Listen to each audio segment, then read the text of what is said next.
This once before, Pokemon versus Yu-Gi-Oh! Who would win? And we came to the conclusion that the one with yellow on it would win, like, very easily. But I got a lot of shit wrong, and since we're literally doing Pokemon rules versus Yu-Gi-Oh! Rules, yeah, it feels obvious, but I'm still gonna look at it. So, that's what we're doing. First we must, analyze the basic cards. So, for example, Pikachu and Kuribo.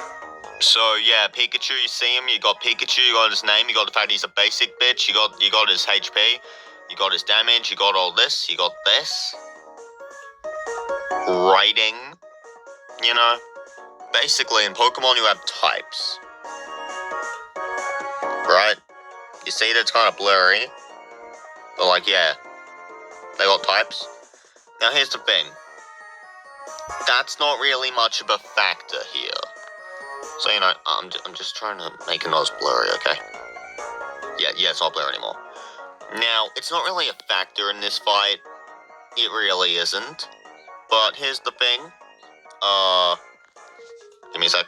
Pokemon need these things called energies to not only attack, but also switch out, like in the games. Every energy is a different type. Example, you got electric.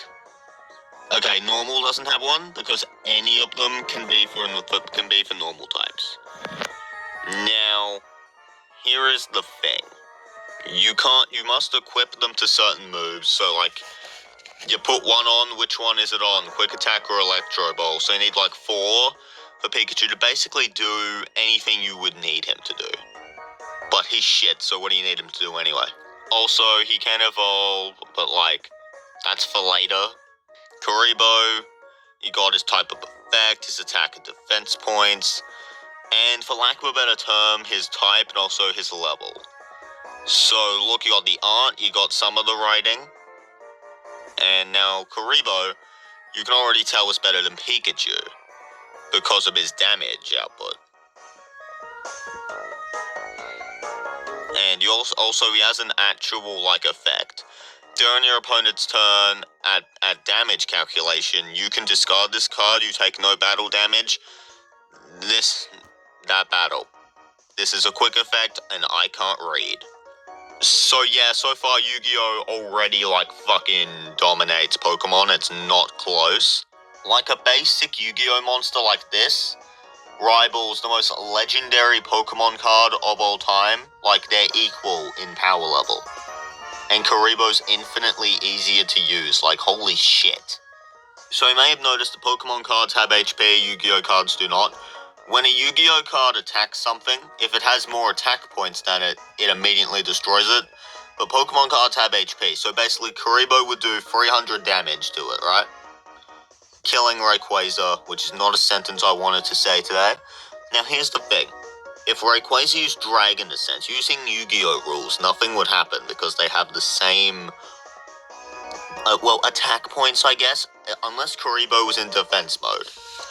Oh yeah, Yu-Gi-Oh! Cards have defense modes. So, but if this fight, does that matter? Considering the power level difference for the most part, or entirely, it's not really important. Basically, if it gets destroyed, you take no damage. And sometimes it's higher than your attack points, strategy, all that shit, Okay, so yeah, okay, both games have various ways to summon, creatures, So you got GXs, EXs, VMAXs, Mega EXs, and Vs on the Pokemon side. On Yu-Gi-Oh! Side, you got XYZ or XCs, you got Synchro, you got Links, which I don't understand, and also Pendulums kinda count, but not really, and I don't have any fusions in my possession, so that's why none are here. Now, EXs in concept are just absolutely fucked, mate. They're busted. Because they're basics, you don't need to evolve to get them, which I'm literally about to cover how evolution works just real quick. But still, this applies to GXs as well. Because, they do all this, just all this, and you don't even have to evolve to get them. This applies to V cards as well. Yep, V cards, that's what I'm calling them, so you know. V cards and EXs can reach higher levels of power with Mega EXs and V Max. I went to go say G Max, so you know. Here's the thing. When these get defeated, and also so this happens to EXs, your V cards, just GXs, yeah, everything. You lose 2 prize cards. I'm gonna cover those later, if you don't already know, for some reason. Some XYZs are as simple as this. You just need 3 level 4 light monsters, and then you can summon it. We're not discussing links. Some synchro monsters are just this simple, others are really complicated. But I don't have tuners, so I can't use it, so you know.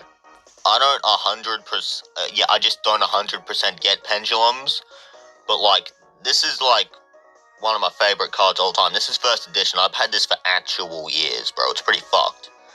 But still, had it for a while. Respect it lots.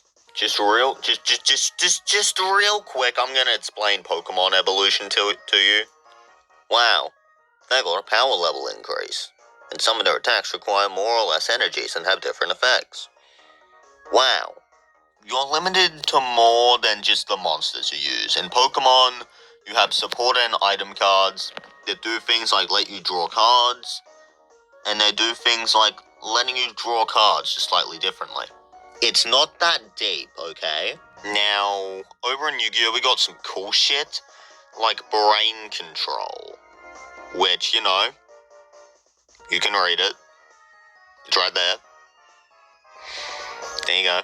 Threatening Roar, your opponent can't attack this turn. Book of the Moon, target 1 face-up monster on the field, change that target to face-down defense position, you know? Swords of Revealing Light, not gonna explain this one, it's iconic.